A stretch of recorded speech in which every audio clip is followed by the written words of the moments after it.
පුරාණ දැනුම අපේ කාලයට දැනුම සැඟවුවහොත් එය නොවැඩෙයි නොරැකේ. දැනුම බෙදුවොත් එය වැඩෙයි සුරැකේ. ඒ තමයි අපේ තේමා පාඨය. එහෙමනම් එකතු වෙමු. 2026 ජූලි මාසයේ 27 වෙනිදා ඉඳලා සෙනසුරු ග්‍රහයාගේ වක්‍රවීමක් සිදු වෙනවා. සාමාන්‍යයෙන් ග්‍රහයෝ වක්‍රවීම සාමාන්‍ය දෙයක්.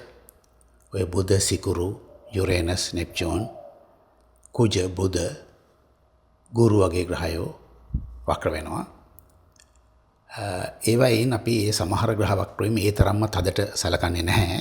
නමුත් විශේෂයෙන්ම දිගු ගමන් නැති ග්‍රහයෝ යුරේනස්, නෙප්චූන්, ඒ වගේම ගුරු, සෙනසුරු මේ ග්‍රහයන්ගේ වක්‍රවීමක් වෙනකොට ඒක දිග කාලයක් ඇදෙනවා.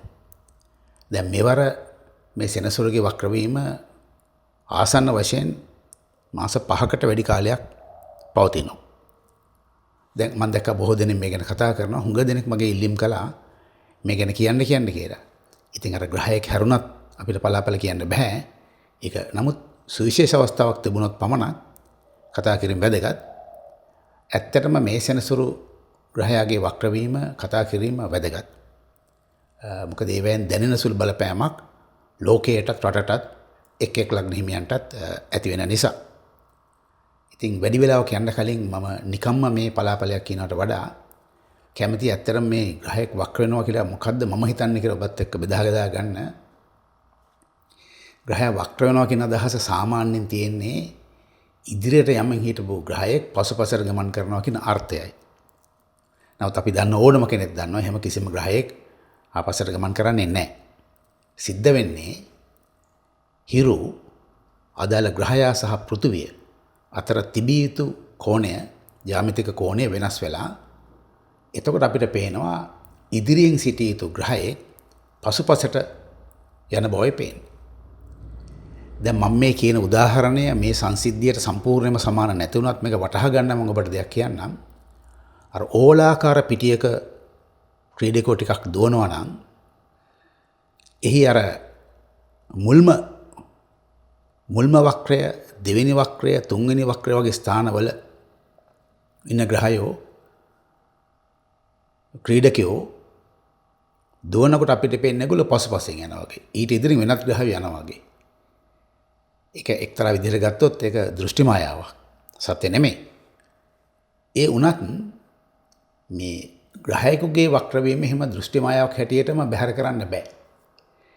ඒකට තියෙන විශේෂ හේතුව තමයි ක්‍රීඩකෙක් දුවලා පසුපසින් ඉන්න හැට පෙවුනට එයා තරඟයේ අවසානයේදී තමන්ගේ නිසිතන ලබා ගන්නවා වේගය අනුව. නමුත් මේ ග්‍රහයන්ගේ ඒ වක්‍රවීමේ කාලයේදී එතෙක් ඇති කරමින් තිබුණු ප්‍රතිඵලයට හාත්පසින් වෙනස් ස්වරූප දෙනවා. අන්න එතනයි මේකේ තියෙන සුවිශේෂ අවස්ථාව වෙන්නේ. අපි උපකල්පනය කරත් ග්‍රහයක් වක්‍රවීම දෘෂ්ටි මායාවක් කියලා. ඒ දෘෂ්ටි මායාවක් නම් ඒකෙන් දැනෙන සුළු බලපෑමක් ඇති කරන්න බැහැනේ. ඒක දකින අයත් ඉන්නවා, පිළිගන්න අයත් ඉන්නවා, නොදන්න අයත් ඔක්කොටම මේක බලපානවා. එහෙමනම් එහි යම් දෘෂ්ටි මායාවකට එහා ගිය භෞතික වශයෙන් බලපන්නා වූ තත්වයක් තිබිය යුතුයි. මේවා ගැන බටහිර ලෝකයේත් අනන්ත අප්‍රමාණ පරීක්ෂණ කරලා තියෙනවා. පෙරදිග ලෝකයේ ඒ කියන්නේ විශ්වාසයන් තියෙනවා. ඒ මත යනවා මේක අනාදිමත් කාලයක සිට පවතින දෙයක්. මේ සම්බන්ධව කරන පරීක්ෂණ කටයුතු විශාල ප්‍රමාණයක් දකින්න පුළුවන් වුණත් තාම හරි හැටියටම මේ නිශ්චිතවම ඒ බලපෑම ඇති කරන්නේ ඇයි කොහොමද කියන එක ගැන අපි දන්නේ නැහැ. ඔබට මම දන්නේ නැහැ. හැබැයි සිද්ධ වෙන දේ පිළිබඳව මූලික අදහසක් තියෙනවා. අනික් විෂයන් වගේ තමයි ඇස්ට්‍රොලොජි වලදී අපිට සේරම විග්‍රහ කරගන්න බැරි වෙනවා. අපි ප්‍රතිඵලයක් විඳිනවා. ලැබෙන ප්‍රතිඵලය කියන්න පුළුවන්, උපකල්පනය කරන්න පුළුවන්, පුරෝකථනය කරන්න පුළුවන්. නමුත් සහසුද්දෙන්ම ඒ සිද්ධ වෙන දේ මොකක්ද කියන එක කියන්න බෑ. ඒක මේ විෂයේ තියෙන අඩුපාඩුවක් නෙවෙයි. අපගේ ගවේෂණශීලී බව, අපේ ඥානය, ප්‍රතිභානය වගේ දේවල් වල තියෙන අඩුවක් නිසා මිසක් වෙන සිද්ධියක් නෙමෙයි. ඒක තේරුම් අරන් තමයි අපිට යන්න වෙන්නේ. මේ පිළිබඳ විවිධාකාර මත තියෙනවා. එතකොට මම ඉගෙන ගත්ත විදිහට මම ලබලා තියෙන අත්දැකීම් අනුව මගේ කියවීම සමහර විට අන්‍යම් කෙනෙක්ගේ මතයක් එක්ක සමපාත වෙන්නත් පුළුවන්. එහෙම පිටින්ම වෙනස් අදහසක් ගන්නත් පුළුවන්. කොයි හැටි හොය අපි දැන් මේ මට පේන ටිකක් ගැන අපි සාකච්ඡා කරන්න මම හිතුවා. දැන් අපි ඒ ටික පොඩ්ඩක් බලමු. මගේ වීඩියෝ එහෙම නරඹන ඒ වගේ මගේ ඔය Facebook ලිපිහිම කියවන සහෘදෝ දකින්න ඇති. දැන් ගිය වසරේ සිට තමයි මම මේක කීමින් හිටියේ 2025 සිට තමයි ඉන්දියාවට ඊතරම්ම හොඳ කලදසාවක් නෙමෙයි 2026 අවුරුද්දේ සිට ලබන්නේ කියලා. ඊට ගැළපෙන සාක්ෂි සාධක අපිට කීපයක් ඒ පහුගිය කාලේ දකින්න ලැබුණා. කොටින් ඔය ඉන්දියාව හා පාකිස්තානය අතර යුද්ධමය තත්ත්වයකුත් ඇති වුණා. ඒ වගේම දැන් ඉන්දියාවට තමන්ගේ වෙළඳ කටයුතු කිරීමේදී විශාල අසුරුකම් වලට මුහුණ දෙන්න සිදු වුණා. ඒ වගේම අපිට දැන් පේනවා එහි තරුණ නැගිටීම් අලුත් බලවේග නැගිටීම් හා මෙතෙක් පැවති ඒ ඉන්දියානු පාලන ක්‍රමයේ අභියෝගයට ලක්වීම පේනවා. මේක මම කිව්වා කියලා කියන්න මේ ඇඩ් එකක් දාන්න ඕනේ නැහැ. ඉතින් මේ විශේෂ හැටි තමයි ඒවා කල්තබා කියන්න පුළුවන්. සිහිගැන්වීමක් කළේ. දැන් ඒ தත්ත්වය අපි මුලින්ම ප්‍රකාශයටපත් කරේ 24 25 අවුරුදු වලයි 26 දිත් මම කිව්වා. මේ අවුරුද්දේ මම විටින් විටම කියලා තියෙනවා මේ ඉන්දියාවේ පවතින පාලන ක්‍රමය අරගෙන යන්න බැරි වෙනවා. ආර්ථික තත්ත්වයත් ඔය කියන තරම් වර්ධනයක් ගන්න බැරි වෙනවා. මතභේදකාරී තත්ත්වයන් ආందోලනාත්මක සිදුවීම් මතුවෙනවා කියලා. දැන් අපි දැක්කම මේ ජූලි මාසේ මේ මාසේ 20 21 වගේ දවස්වල යම් මේ ශිෂ්‍යයන්ගේ තරුණයන්ගේ නැගිටීමක් සිදු වුණා. ඒවා බොහොම තදබල විදිහට මර්ධනය කරන ආකාරයක් පෙවුණා. ඊටම අනුගත වෙන විදිහට ප්‍රධාන දේශපාලන පක්ෂات ඒ ඔස්සේම ඇදී යන ගතියකුත් අපි දැක්කා. නමුත් ඒ ඉන්දියාවේ දේශපාලනයේ තීරණාත්මක ලක්ෂය මේක නෙමෙයි. මේ අවස්ථාව නෙමෙයි. මේවා අර මූලික වශයෙන් එන පොඩි පෙරහුරුකම් හැටියටයි මට පේන්නේ. හරියටම ඉන්දියාවේ තත්ත්වය දකින්න ලැබෙන්නේ ඉන්දියාවේ යන අර්බුදකාරී තත්ත්වය අපිට පේන්න පටන් ගන්නේ ඒක අවුරුදු 5ක් දක්වා දිගැසෙන කාලයක් ලොකු අභියෝගයක් ඉන්දියාවට ඔය යන ගමන යන්න බැරි වෙනවා. ඒකට විවිධ හේතු තියෙනවා. ආර්ථිකමය, දේශපාලනමය වෙනස් වීම. හරියට අපිට දකින්න ලැබෙන්නේ මේ අවුරුද්දේ දෙසැම්බර් මාසයේ 18 වෙනිදා සිටයි. දැන් මේ ඇති වෙන සිදුවීම් ඒ සඳහා වූ පෙරහුරු වීම හෝ පූර්ව ලක්ෂණ මතුවීමක් හැටියටයි සලකන්න වෙන්නේ. ඒ සිද්ධියයි මේ සෙනසුරුගේ වක්‍රවීමයි අතරේ ඍජු සම්බන්ධයකුත් තියෙනවා. මම මේක පටන් ගන්න ඉන්දියාවේ. ඔය ලංකාවේ ලග්නේ කුම්භ වගේම ඉන්දියාව කියන රටට අයිති ලග්නේ තමයි මකර. හරි. දැන් ආයි එන්න එපා කවුරු හරි රටක ලග්න තුනක්ද කියලා අහන්න. ඒක මම ඊට කලින් කියලා තියෙනවා. ඒවා දන්න නිසා නොදන්න දේවල් ගැන කියන්නේ නැහැ. දන්න දේවල් ගැන කියනවා. ඉන්දියාවේ ලග්නේ මකර. ඒතර මේ මකර ලග්නේ ලග්නාධිපතියා තමයි මේ වෙලාවේ යම් විපරීත ගමනක් යමින් ඉන්නේ. ඒ යන්නේ සිකුරු, කුජ සහ ගුරු කියන ග්‍රහයෝ සමග ශක්තිමය සම්බන්ධයක් ඇති කරගනිමින් මේ වක්‍ර ගමන යන්නේ. එය ඍජුවම ඉන්දියාවේ මෙතෙක් පැවති ආර්ථිකමය, දේශපාලනමය ඒ ස්ථාවර භාවය නැත්නම් එහි යමින් තිබුණු වේගය අඩාල කරන වෙනත්ම පැත්තකට හරවන සහ බොහෝ සෙයින්ම මහජන නොසන්සුන් කිරීම ඔය වගේ උද්ඝෝෂණ තත්වයන් කැරලි කෝලහල දක්වා තත්වයන් සහ මෙතෙක් පැවති ඒ මම ඔය ගියවර නමම කිව්වා ඔය නරේන්ද්‍ර මෝඩි ප්‍රමුඛ ඒ ಭಾರತೀಯ ජනතා පක්ෂයේ තිබුණු සුපිරි භාවය අභියෝගයට ලක් වෙන ඒවා පළුදු වෙලා යන විභේදනය වෙන පිබිරීමක් බවට පත් වෙනවා. එතකොට මේ ඉදිරි මාස කීපෙදීත් අපිට ඒ තත්ත්වයම දකින්න ලැබෙනවා. නමුත් මේක නෙමෙයි ඒ කියන තීරණාත්මක අවස්ථාව. ඒ උදා වෙන්නේ දෙසැම්බර් මාසයේ 18 වෙනිදා සිටයි. එතෙන් සිට වසර 5ක් දක්වාම ඒ මතභේදකාරී කාල පරිච්ඡේදයේ යනවා. ඉන්දියාවට අමාරු කාලයක් කොටිම කිව්වොත්.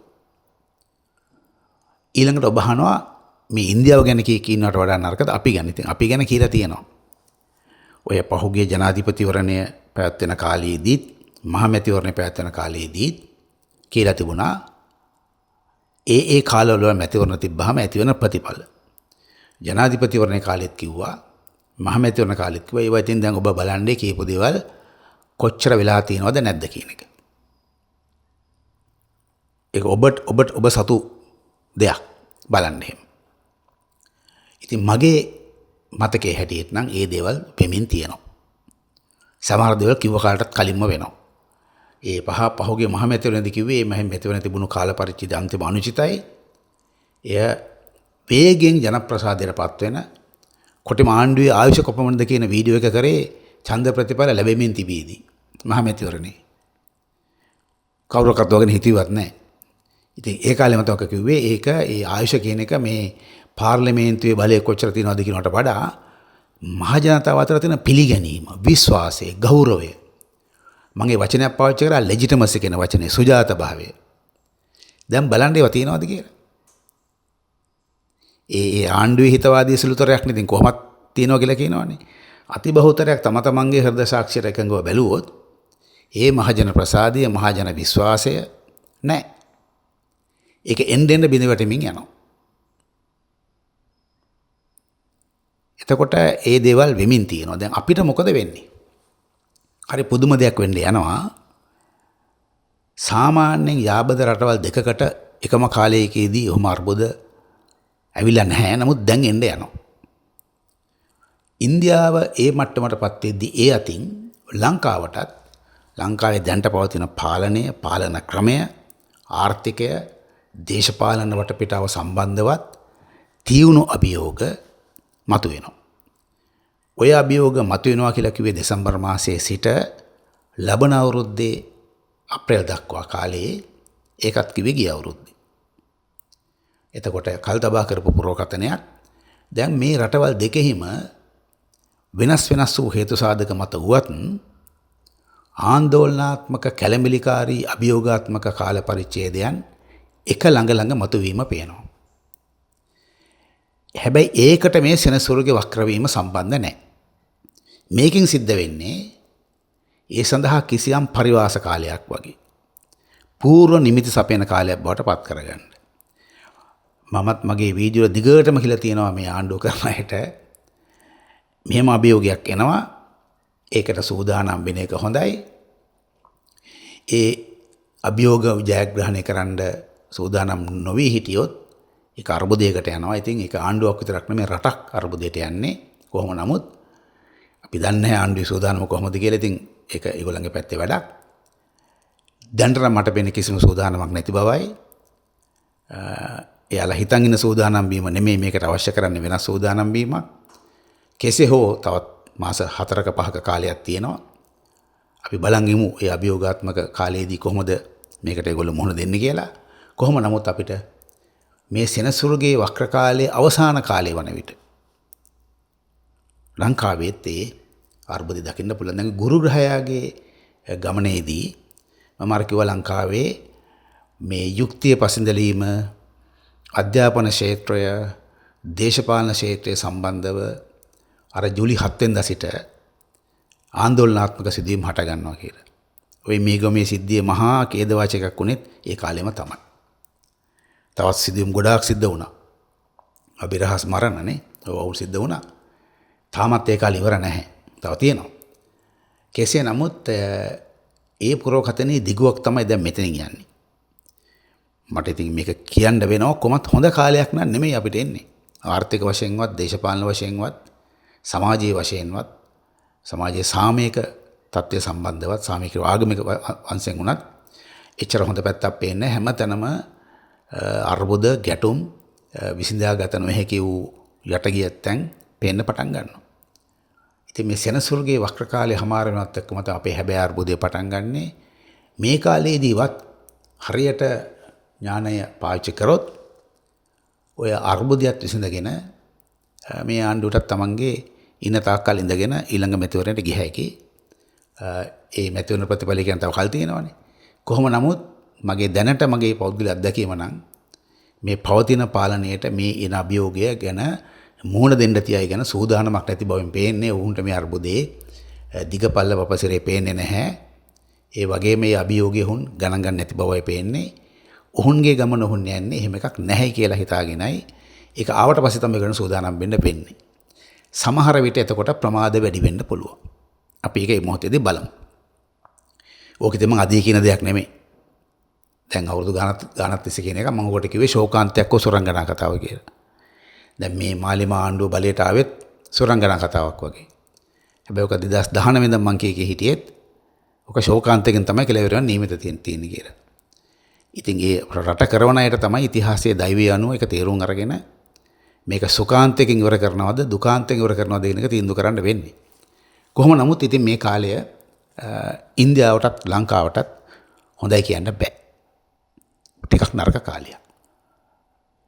හොඳයි අපි දැන් එහෙනම් එක එක ලග්න වලට තියෙන බලපෑම් බලමු. මේෂ ලග්න හිමියන්ට මේ සෙනසුරුගේ වක්‍රමයෙන් බලපාන්නේ මේ විදිහටයි. ඔබ දැනට කිසියම් රැකියාවක් හෝ ව්‍යාපාරයක් හෝ කරමින් යනවා නම් අඛණ්ඩවම ඒ රැක ගැනීම තමයි ඔබට තියෙන යුතුයකම. ඒවා වෙනස් කිරීම හෝ අලුත් දේ ආරම්භ කිරීමට උචිත කාලයක් නෙවෙයි. ඒකෙන් අදහස් කරන්නේ පවත්නා දේම පවත්වා ගැනීම තමයි හොඳම දේ. ඒ වගේම ආදායම් මාර්ග සහ අපි කරන ක්‍රියාකටයුතු වල තියෙන අපේ දක්ෂකම්, නිපුණකම් වලට හරි වටිනාකමක්, හරි ඇගයීමක්, හරි මිලක් නොලැබෙයි. නමුත් ඒකට කනගාටු වෙන දෙයක් නැහැ. කෙටි කාලයයිනේ. මේ කෙටි කාලයේදී ඔබ ඔබේ කටයුත්ත, ඔබේ ටාස්ක් එක, ඔබේ ක්‍රියාන්විතය ඉෂ්ට කරනවා මිසක් ඒකට ප්‍රතිලාභ අපේක්ෂාවෙන් සතුටු වීම හෝ දුක් වීම හෝ නැතිව උපේක්ෂා සහගතව කටයුතු කිරීමෙන් මේ දුෂ්කර කාලය පහු කරගන්න පුළුවන්. ඉතින් මේෂ ලග්න හිමියාට මේක తాවකාලික වශයෙන් නැති වෙන දුෂ්කර කාලයක් තමයි.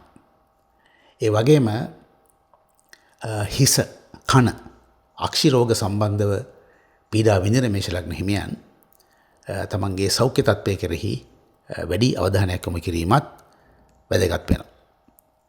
ඊළඟට අධ්‍යාපනික වශයෙන් කුමන අධ්‍යාපනයක් වෙන්න පුළුවන්?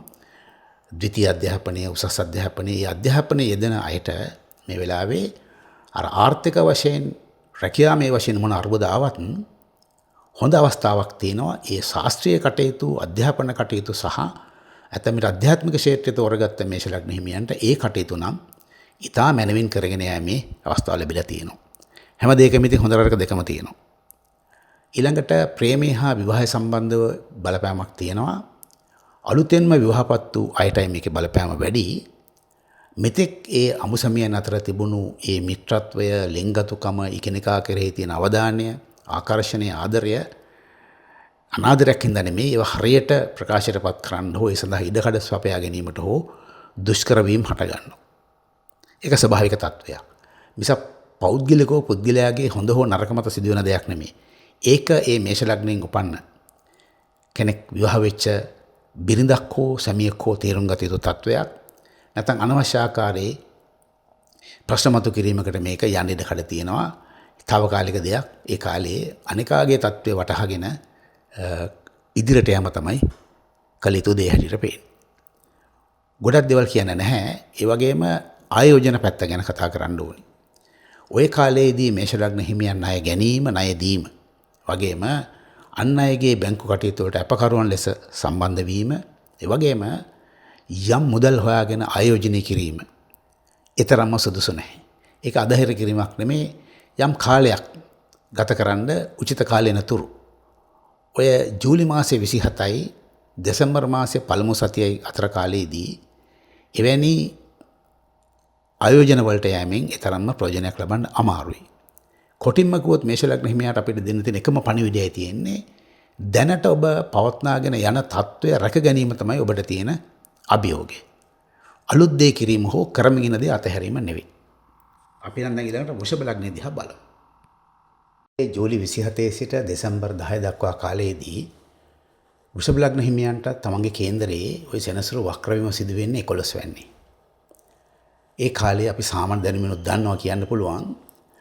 ඔබේ රැකියාව සහ ආදායම් සම්බන්ධව අනපේක්ෂිත අවහිරවීම් වෙන්න පුළුවන්. වෙන්න පුළුවන් කියන්නේ වෙනවා කියන එක නෙමෙයි වළක්ව ගන්නයි ඕනි. එතකොට විශේෂයෙන්ම මේ කාලේ Taman දැනට කරමින් ඉන්න රැකියාව අතහැර ව්‍යාපාර කරන්න යාම හෝ අලුත්ම රැකියාව අවස්ථා සොයාගෙන යාමට උචිත නැහැ. ඒ වගේම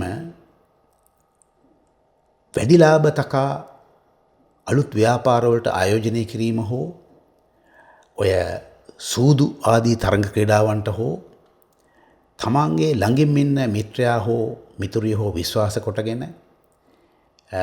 ඒ අයගේ පෞද්ගලික විශ්වාසය මත මුදල් යෙදවීම හෝ ඔබේ රැකියාව හෝ වෘත්තිය සම්බන්ධව තීන්දුව ගැනීම නොකළ යුතුයි. උසස් අධ්‍යාපනයේ නිරත වෘෂභ ලග්න හිමියන්ටත් තරමක පීඩනකාරී කාලයක් දෙනවා. ඒකෙන් කියන්නේ මෙතෙක් ආපු දහරාව වෙනස් කරන්න හෝ ඒන් පිටමං වීමට හෝ හිත ඇතුළෙන්ම බලකිරීමක් කරනවා. ඒකට ආශ්‍රය කරන අයගෙනුත් වක්‍ර හා ඍජු බලපෑම් ඇති වෙනවා. ඊටත් වඩා ඔබ තුළින් හටගන්නවා එවැනි අභිප්‍රේරණයන්. ඇත්තට මේක මායාවක්. එවැනි తాවකාලික මායාවන්ට හසු වෙලා ඔබ දිගු ගමනක් යමින් හිටපු නිසා ඒ ගමන අතරමඟ වෙනත් පැත්තකට හැරවීම නොකළ යුතුයි. සරල වචනෙන් කිව්වොත් ඔබ යම් විෂය ධාරාවක ඉගෙන ගනිමින් හිටියානම් එහි කොතෙක් දුෂ්කරතා ආවත් සමත් අසමත්කම් ලකුණු ලැබීම් අඩු වැඩි වුණත් ඒ ක්ෂේත්‍රය වෙනස් කිරීමට මේක හොඳ නැහැ. Taman තෝරගත්ත ක්ෂේත්‍රය ඔස්සේම ඒ අධ්‍යාපන කටයුතු කරගෙන යා යුතුයි. රැකියාව සම්බන්ධිනුත් ඒකම තමයි කොයිතරම් අඩලුහුඩුකම් අභියෝග ආවත් තමන්ගේ රැකියාව රැක ගැනීම තමයි ලොකුම අභියෝගය වෙන්නේ.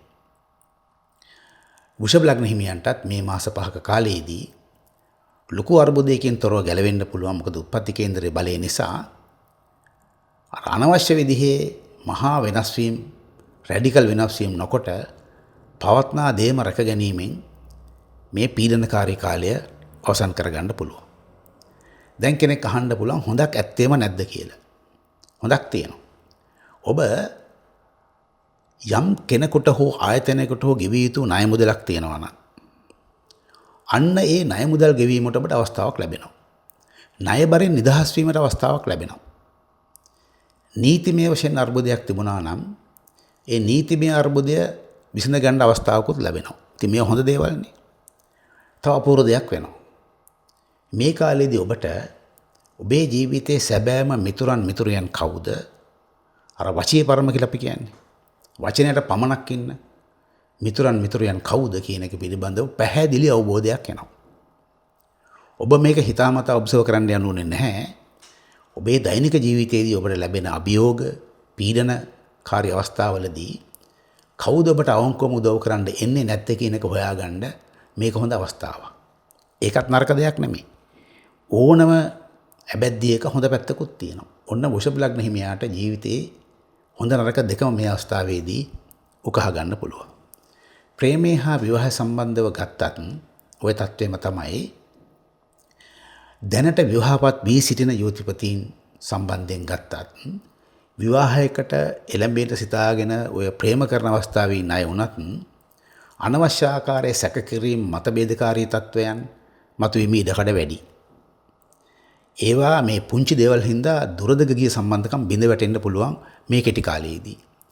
ඉතින් ඔබ අවුරුදු 7ක් 8ක් තිස්සේ අරගෙන සම්බන්ධයක් වෙන්න පුළුවන්. මේ වගේ එකිනෙකාට පාලනය කරගන්න බැරි සබහාදහමෙන්ම හටගන්නා වූ කුණාටුදායක තත්වයකදී ඔබේ ජීවිතය පිළිබඳ දිගු කාලින තීන්දුව ගැනීම උචිත නැහැ.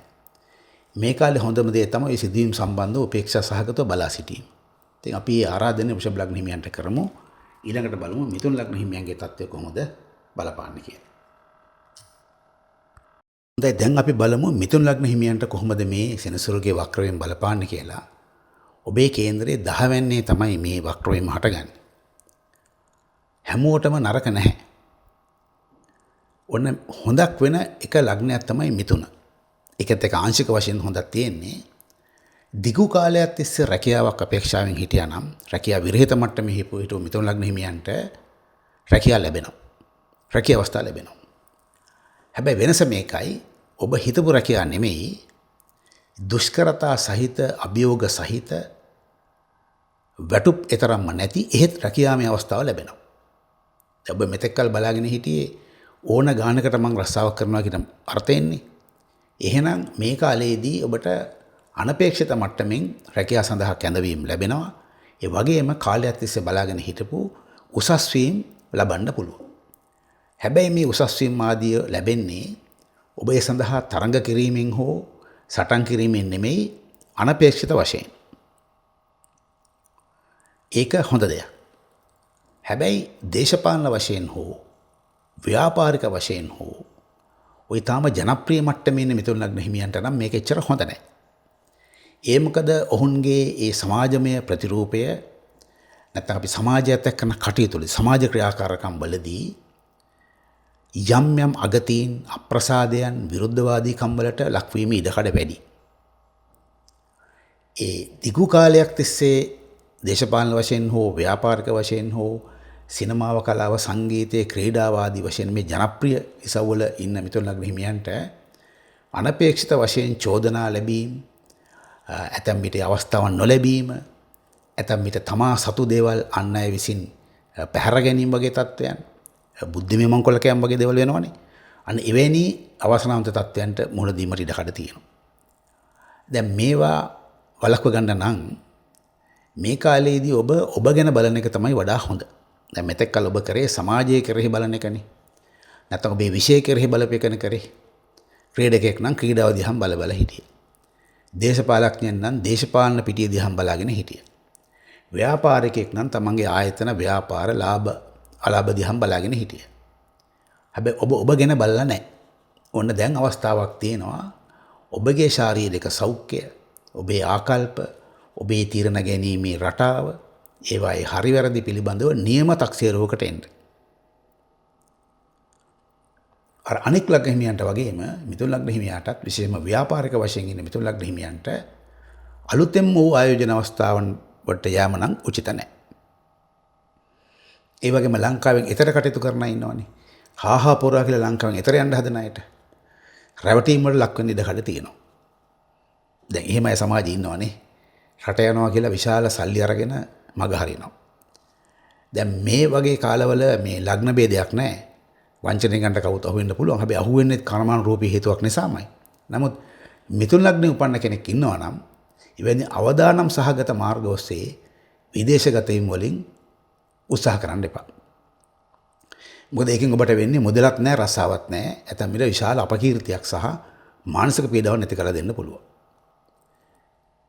ඒ වගේම මේ තරුණ නෙමෙයි අතරම බාල අපේ මේ බාල પરම්පරාව සම්බන්ධව ගත්තාම ඒ තරුණයින් මේකට අත් වැරදුනා මේ අපේ දූ දරුවන් සම්බන්ධව අවුරුදු 13ට අඩු අයගේ තමන්ගේ අධ්‍යාපනය තමන්ගේ ශාරීරික මානසික වර්ධනය පිළිබඳව ඒ අයට වගකීමක් නැහැ. නමුත් ඒ අයගේ දෙමව්පියෝ එවැනි කුඩා දරුවන්ගේ මිතුරු ලග්න උපන්නයන් ඉන්නවා නම් මේ අයගේ ශාරීරික මානසික වර්ධනය පිළිබඳවත් පාසලේදී ආයතනයේදී සමාජයේ ඔවුන් අත්විඳින අත්දැකීම් මොනවද කියන එක ගැන සොයා බැලීමක් වැඩිහිටියන් හෝ බාරකාරයන් විසින් කරනවා නම් හොඳයි. මොකද ඇතැම් විට මේ දරුවන් මේවා ගෙදර ඇවිල්ලා නොකියන්න පුළුවන්. නමුත් ඔවුන් විවිධාකාරී හිංසනයන්ට හෝ මානසික වශයෙන් ඇතිවෙන අසුරුකම් වලට මුහුණ පාලා ඒවා තනිවම දරා ගන්න මට්ටමට පත් වීම පේනවා. ඉතින් ඒවා ওই වගේ ලපටි වයසට දරා ගන්න අමාරුයි. වැඩිහිටියන්ගේ සහ ගුරුවරයන්ගේ අනුග්‍රහය, ආදරය, අවධානය, සංවේදී භාවය ලැබිය යුතු කාලයක්. දැන් අපි එහෙනම් ඊළඟ ලග්න දිහා බලමු. දැන් අපි බලමු කටක ලග්න හිමියන්ට කොහොමද මේ සෙනසුරුගේ වක්‍රයෙන් බලපාන්නේ කියලා. ජූලි 27 සිට දෙසැම්බර් 10 අතර කාලයේදී කටක ලග්න ඔබේ කේන්දරේ 9 වෙන්නේ තමයි මේ සෙනසුරුගේ වක්‍ර වීම සිද්ධ වෙන්නේ. 9 වෙන්න කියන්නේ හොඳ නරක දෙකම තියෙන තැනක්. අපි මේක කෙටියෙන් පහද ගත්තොත් මේ ලෞකික කටයුතු සඳහා 9 වෙන්නේ තරම්ම උචිත නැහැ. හැබැයි අධ්‍යාපනික සහ අධ්‍යාත්මික ආගමික ක්ෂේත්‍රයට ඊටාම ඉහළ පෙළේ තැනක්. වගේම මේ ස්ථානයේ එක විට ග්‍රහයෝ දෙන්නෙක් වක්‍ර වෙනවා. එක්කෙනෙක් සෙනසුරු, අනික් කෙනා නෙප්චූන්. මේ දෙන්නම ආංශික අර්ථයෙන් ගත්තොත් අධ්‍යාත්මික ග්‍රහයෝ. හොඳට ප්‍රකෘති තත්වයෙන් බලවත්ව මේ ග්‍රහයන් පිහිටියොත් ඒක ඉහළම් පෙළේ අධ්‍යාත්මික යෝගයක්. පිහිටීමක්, සංයෝගයක්. තනිතනිව හිටියත් එහෙමයි. ඒ වගේම එවැනි පිහිටීමක් තියෙන අය බොහොම ගැඹුරු දාර්ශනික චින්තාවන්ට ලක්වෙන අධ්‍යාත්මික වශයෙන් ඊටම ඉක්මනින් ඉහළට යන ලෝකය ගැන පුළුල්ව හිතන්න පුළුවන් දැඩි ආත්ම ශක්තියක් තියෙන අධිමානසික ශක්තියක් තියෙන අනාගතය දකින්න පුළුවන් විශේෂ චරිත. ඒ වගේම තමයි මේ ග්‍රහයෝ දෙන්න නරකට පිහිටියොත් එක විට ඒක තම නරකම තත්වයක්. උමතු ස්වභාවයට පත් වෙන්න පුළුවන්. ඒ උමතුව කියන එකත් විවිධ ස්වරූපයන්ට පත් වෙනවා. මනෝලිංගික විපර්යාස. ඒ වගේම ආගමික හෝ බුද්ධිමය හෝ දාර්ශනික වශයෙන් ඇති වෙන මම්මුලා වීම. සමාජ ජීවිතයේදී එළඹ සිටි සිහියෙන් කටයුතු නොකිරීම. අධ්‍යාපනික වශයෙන් එල්ලයක් නැතුව කාලය ගත කිරීම. නිරර්ථක වූ විෂයන් කෙරෙහි ඇල්මැති කර ගැනීම. ලෞකික ජීවිතය අසාර්ථක කර ගැනීම. අපිලිවෙල පේන්න පටන් ගන්නවා. ඇතැම් විට සිහිමුලාවන්ට පත් වෙනවා. ඒ වගේම විවිධ මද්ද්‍රව්‍ය කෙරෙහි විවිධ ඇබ්බැහිවීම් කෙරෙහි යොමු කරන නපුරු යෝගයක්. මේ බලන්න එකම ග්‍රහයෝ දෙන්න සංයෝග වීමේදී ඇති වෙන එකිනෙකට පරස්පර විරෝධී තත්ත්වයන්. දැන් අපි මේක විග්‍රහ කරන්න මේ වැඩසටහන මදි. මේක දවස් ගාණක් යනවා කියන්නේ. මම මේ කෙටියෙන් කිව්වේ දැන් වාසනාවකට වගේ මේ ග්‍රහයෝ වක්‍ර වීමේදී ඇති වෙන සංයෝග පිටර ගණන් ගන්නේ නැහැ. මොකද මේ ග්‍රහයෝ දෙන පිටරන්නේ ඈතින් අංශක 9 සහ 19 වශයෙන්. නමුත් මේ ග්‍රහයෝ දෙනගේ වක්‍ර වීමේ කාලයේදී නෙප්චූන්ගේ වේගය ගොඩක් අඩුයි. සෙනසුරට වඩා වේගවත්. ඒ හින්දා එක්තරා අවස්ථාවකදී ඔය අග කාලේ වන විට නොවැම්බර් දෙසැම්බර් වන විට මේ දෙන්න එක ළඟ අංශකයන්ට එනවා. එතකොට එහි කිසියම් බලපෑමක් නැතුව නෙමෙයි තියෙනවා. මේ ගැනත් කටකලග්න හිමියා විශේෂයෙන්ම කල්පනා කළ යුතුයි. මොකද මේ එකතු වෙන්නේ හොඳ මට්ටමින් නෙමෙයි. ටිකක් විපරීත මට්ටමින්. ওই නිසා මේ ඔබ දැන්ට ඉගෙන ගනිමින් ඉන්න විෂය ධාරා වෙනස් නොකොට පවත්වාගෙන යාමත් වැදගත්. ඒ වගේම හිතට එනේන අදහස් ඇත්ත කියලා පිළි අරගෙන ඒ අනුව තමන්ගේ ජීවිතය, සමාජ ජීවිතය, විවාහ ජීවිතය වෙනස් කර ගැනීමට ලක් නොවීමත් අවශ්‍ය පරිදි තුන්වැන්නෙකුගෙන් හෝ ප්‍රබුද්ධ කෙනෙකුගෙන් උපදෙස් ලබා ගැනීමත් වැදගත්. ශාරීරික පැත්ත ගත්තොත් අක්මාව වකුගඩු කොඳුරට පෙළේ යට කොටස ඔය කටේ කශුරක ආශ්‍රිත ප්‍රදේශයේ සිට මේ වල්ලු කර දක්වා ඇන්කල් ජොයින්ට් කියලා කියනවා. ඒ දක්වා වූ රෝගයන්ගෙන් දිගු කාලයකට පීඩා විඳ කටකලග්න හිමියන්ට වාසියක් තියෙනවා. වාසිය මොකද්ද? එක්කෝ ඒ රෝගයන්ගෙන් සුවය ලැබීම, නැතිනම් මේ සඳහා උචිත වෛද්‍යවරු මුණ ගැසීම හා ප්‍රතිකාර ලැබීම හා සුවපත් වීම වේගවත් කරගන්න පුළුවන්. ප්‍රේමය හා විවාහය සම්බන්ධයෙන්ුත් දිගු කාලයක් ඒ සම්බන්ධව නිහඬව බලාගෙන හිටපු අවස්ථාවක් නැතුව බලාගෙන හිටපු කටකලග්න හිමියන්ට ඔන්න අවස්ථාවක් දෙනවා. ඒ කියන්නේ ලෞකික ජීවිතයේ යම් ඉඩක් හදලා දෙනවා. අධ්‍යාපනික වශයෙන් තමයි හොඳ මදි, නමුත් ලෞකික ජීවිතයට උදව්වක් කරනවා. හදිසි ස්ථාන මාරුවීම ලැබෙයි. ඒවා දිගු කාලිනව ඔබට වාසිදායකයි. අලුත් රැකියා අවස්ථා ලබන්නත් පුළුවන්. ඔබේ උත්සාහයක් ඇතුව හෝ නැතුව හෝ ඒකත් ඔබට දිගු කාලිනව වාසිදායකයි. මේ කාලයේදී කටකලග්න හිමියා එවැනි එකිනෙකට පරස්පර විරෝධී අත්දැකීම් ගණනාවක් භුක්ති විඳින කෙනෙක්. ඒක බලන්න කොහොම නමුත් මට කියන්න තියෙන්නේ මේ කාලයේදී ඔබ විශේෂයෙන්ම මේ සූර්ය පිරිත හෝ අභිසම්විධාන පිරිත හෝ එවැනි පිරිතක් ශ්‍රවණය කිරීම, සජ්ජායනා කිරීම ඔබට කොහොමත් හොඳයි. ඒකෙන් වෙන්නේ අර හොඳ ටික වැඩි කරගන්න පුළුවන්, නරක ටික තුනී කරගන්න පුළුවන්. අමුතු කාලයක් යන්නේ. ඉතින් මේක ඔබේ ජීවිතයේ දිගු කාලයකට බලපානවා මේ කාලේ ගන්න තීන්දුව නිසා. නමුත් ඒකෙන් හොඳ නරක දෙකම තියෙනවා. ඕක තමයි තේරුම් ගන්න ඕන දේ. අපි බලමු සිංහලග්න හිමියන්ට කොහොමද මේ සෙනසුරුගේ වක්‍රයෙන් බලපාන්න කියලා. ඔබේ කේන්දරයේ 8 වෙනි තමයි මේ වක්‍රයම සිද්ධ වෙන්නේ. සිංහලග්න හිමියාට මේක බෙස්වලාගත් ආශිර්වාදයක් වෙනවා අංශ කීපයකින්. දිගු කාලයක් තිස්සේ තිබුණු රෝගාබාධ හෝ නඩු කටයුතු හෝ සතුරු තරජන හෝ ඒ වගේම හවුලේ ඇති කරගත්ත ආරවුල්, ඒ කියන්නේ හවුල් ව්‍යාපාර වෙන්න පුළුවන්, ගිවිසුම්ගත වීම වෙන්න පුළුවන්, නීතිමය බැඳීම් වෙන්න පුළුවන්. මෙන්න හා සම්බන්ධව තිබුණු පටලැවිලි සහගත තත්ත්වයන්ගෙන් නිදහසක් ලබන්න ඔබට වාසිදායක ලෙස මේව විසඳ ගන්න මේ කාලය පාවිච්චි කර ගන්න පුළුවන්. ඔබේ උත්සාහය තිබුණත් නැතත් ඒ පැත්තේ වාසියක් ඔබට තියෙනවා. ඉතින් මේ වක්‍රවීම කියන එක හැමෝටම නරක නැහැ. සමහරට හොඳයි. ඒ වගේම ප්‍රේමය හා විවාහ සම්බන්ධයෙන්ුත් යම් යම් බිඳවැටීම් දෝෂ තත්ත්වයන්ට ලක් වෙලා හිටපු සිංහ ලග්න හිමියන් මේ පැත්තෙන් හොඳයි කියලා හිතන්න බෑ. ඒ කියන්නේ මේ වෙලාව ඔබ යොසිලිවන්ත නොවුනොත් ප්‍රේමය හා විවාහ සම්බන්ධව යම් අර්බුදකාරී තත්ත්වයන් මතුවෙන්න පුළුවන්. අතීතයේ හටගත්ත ප්‍රශ්න නිරාකරණය කර ගැනීම එකක්. අලුතෙන් ප්‍රශ්න ඇති කරගත්තොත් ඒවා ටිකක් විසඳ ගන්න අමාරු වෙනවා. විශේෂයෙන් මේ කාලේ අලුත් ද්විපාර්ශ්වික ගිවිසුම් වලට වෙළඳ ව්‍යාපාර වලට හවුලේ තීන්දුව නොගැනීම වටිනවා. ඒ වගේම තමන්ගේ ශාරීරික සෞඛ්‍ය පැත්තෙන් පේනවා ඔය ආහාර දිරවීමේ ක්‍රියාවලිය, බහිස්ත්‍රාවලී ක්‍රියාවලිය, ඒ වගේම අක්මාවේ හා වකුගඩුවල ක්‍රියාකාරීත්වය සම්බන්ධව නිදංගත රෝගයන්ගෙන් පෙළෙන අය බොහොම පරිස්සම් වෙන්න ඕන කාලයක්. මොකද කිසිම පූර්ව සලකුණක් නැතිව මේවා එකවරම ඉස්මතු වීමේ අවධානම පෙන්වුම් කරන නිසා. අනපේක්ෂිත වශයෙන් ධනය, රැකියා අවස්ථා, ඔබට වාසිදායක තීන්දුව ලැබීම තිබුණත් ශාරීරික සෞඛ්‍ය සම්බන්ධව හොඳයි කියලා කියන්න බෑ. ඒතර අපි හොඳ ටික වැඩි කරගමු, නරක ටික ගැන අවධානය යොමු කරලා අඩු කර ගැනීම තමයි කරන්න තියෙන්නේ. අර මං කටක ලග්නයට කිව්ව දේ සිංහ ලග්න හිමියටත් බලපානවා. මේ සෙනසුරු සහ නෙප්චූන් මෙතන සංයෝග වෙන්නේ 8 වෙන්නේ. ඒකත් හරි අద్భుත ජනක තැනක්. මොකද මේ පවත්නා දේ වෙනුවට නැති දේවල්ම තමයි ඔළුවට මවලා දෙන්නේ. මායාමය තත්ත්වයන්. දැන් මොකද වෙන්නේ? කලින් තිබ්බේ 50%යි මායාමය තත්ත්වයන් දැන් මේක 100%ක්ම කරලා දෙනවා. එතකොට මේ කාලේදී ඔබ තනි මතයට තීන්දුව ගැනීම නොකළ යුතුයි. ඕනම සිංහ ලග්න හිමියෙක් කවර තරාතිරමක කෙනෙක් වුණත් දේශපාලනඥයෙක් වෙන්න පුළුවන්, ව්‍යාපාරිකයෙක් වෙන්න පුළුවන්, ශිෂ්‍යයෙක් වෙන්න පුළුවන්, සාමාන්‍ය ගෘහණියක් වෙන්න පුළුවන්. ඕනම තරාතිරමක කෙන සිංහ ලග්න හිමියන් තමන්ගේ ජීවිතයට ඇති වෙනවා බයක්, චකිතයක්, තැතිගැන්මක්, අනාගතය ගැන අවිනිශ්චිත භාවයක්. ඇතැම් විට රෝග ගැන බය ඇති වෙනවා. ඇතැම් විට අනාගතය ගැන බය ඇති වෙනවා. ඇතැම් විට පුද්ගලයෝ ගැන, සිදුවීම් ගැන බය ඇති වෙනවා. ඒ බයට පදනමක් නැහැ.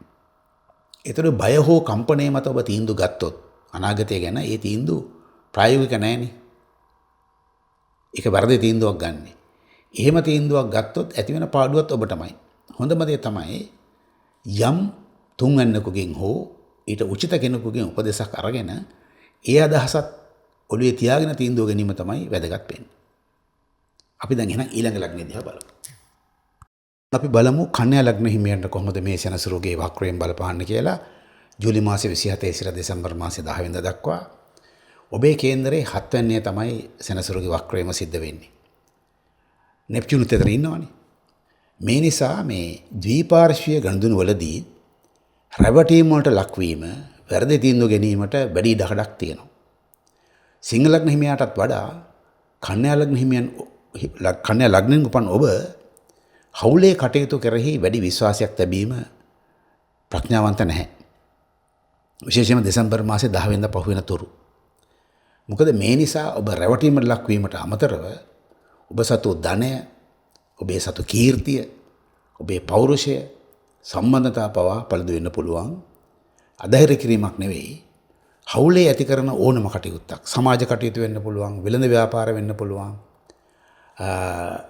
නීත්‍යානුකූල ගිවිසුම් වලට එළඹීම වෙන්න පුළුවන්. නීත්‍යානුකූල ගිවිසුම් හෝ ලිඛිත හෝ නැත්නම් වාචික පොරොන්දු වීම වෙන්න පුළුවන්. මේවට යෑමෙන් අගතියක් තමයි පෙන්වුම් කරන්නේ. අතීතයේ ඇති කරගත්ත වෙන එකඟතාවයන් පවා පළුදු වෙන්න පුළුවන්, උල්ලංඝනය වෙන්න පුළුවන්. ඒ ආශ්‍රිත ගැටලු මතුවෙන්න පුළුවන්. විශ්වාසය කඩකිරීම පිළිබඳ චෝදනා නගින්න පුළුවන්. ඒ වගේම බාහිර සමාජයත් එක්ක වැඩ කිරීමේදී ඔබ මෙතෙක් රැකගෙන ආපු ප්‍රතිරූපය, ඔබේ පෞරුෂත්වය හානි වෙන දේවල් ඇති වෙන්න පුළුවන් ওই කටයුතු නිසා. ඒ කියන්නේ ඔබ නිසා නෙමෙයි, ඔබට හවුල් වෙන අය නිසා, ඔබේ වටේ ඉන්න අය නිසා. ඒ ගැන සැලකිලිමත් වෙන්න ඕනේ. නමුත් මේකේ වාසිදායක පැත්තකුත් තියෙනවා. ඒක තමයි අර කාලයක් තිස්සේ සුව කරගන්න බැරුව තිබුණු රෝගාබාධයන්ගෙන් නිදහස ලැබීම. නීතිමය වශයෙන් හෝ යම් සතුරුමය වශයෙන් හෝ තිබුණු බාධකයක් ජයග්‍රහණය කිරීම. නැත්නම් ඒවා පරාජය කරන්න අවස්ථාව ලැබීම. හොඳයි. අධ්‍යාපනික වශයෙන් කුමන මට්ටමේ ඉන්න කන්‍යා ලග්න හිමියෙක් වුණත් ඊටාම පරිස්සම් වෙන්න ඕන අවස්ථාවක්. මොකද වැරදි තීන්දුව ගැනීම නිසා ඔබේ අධ්‍යාපන අවස්ථාවන්ට බාධක වෙන්න පුළුවන්. මේ වෙලාවේදී ඉගෙන ගන්න පාසල උසස් අධ්‍යාපන ආයතනය මාරු කිරීමත් නොකළ යුතුයි. අභූත චෝදනා නැගුණත් අසුරුකම් නැගුණත් තමන් තෝරගත්ත ක්ෂේත්‍රය තෝරගත් ආයතනය ඔස්සේම ඉදිරියට අධ්‍යාපනය ලැබීමත් රැකියාව සම්බන්ධයෙන් එම ප්‍රතිපත්තිම අනුගමනය කිරීම ප්‍රඥා ගෝචරයි. මොකද ඒව තමයි අභියෝගයට ලක් වෙන්නේ. හොඳ නරක දෙකම තියෙනවා කන්‍යා ලග්න හිමියන්ට. නමුත් තරහා දීලා දැම්මහම අවධානම වැඩි.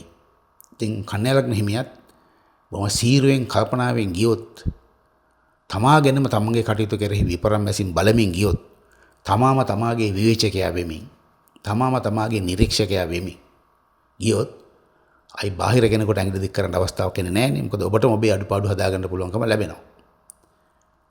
ඉතින් අපි එහෙනම් ඊළඟ ලග්නේ දිහා බලමු. ලග්නෙන් උපන් ඔබට මේ සෙනසුරුගේ වක්‍ර වීම නම් ඊතරම්ම හිත කරන්නේ නැහැ. පටන් ගන්නකොටම නෙගටිව් දෙයක් නිෂේධන දෙයක්ද ඔයගොල්ලෝ හිතන්න එපා. එහෙම කියන්නේ ඒ தত্ত্ব වළක්වා ගැනීම සඳහාමයි. කියන්නේ පූර්ව නිවාරණ ක්‍රම ගැනීම සඳහා මිසක් මේ අධෛර්ය කරන්න නෙමෙයි. ওই දිගු කාලීන හෘද රෝග, පෙනහළු රෝගයෙන් පෙළෙන තුලා ලග්න හිමි ඉන්නවා නම් ඒ අයත් ඒ වගේම ඔය රුධිර සංයුතිය සම්බන්ධව රුධිරයේ යකඩ අඩු වැඩිවීම සම්බන්ධව හෝ රුධිරයේ තියෙන සංයුතියේ ප්‍රශ්න තියෙන අය සම්බන්ධයෙන්ුත් මේ தත්ත්වය පෙන්වුම් කරනවා. ඒ විශේෂම සෞඛ්‍ය පැත්තෙන් පරිසම් වෙන්න ඕන අවස්ථාවක්.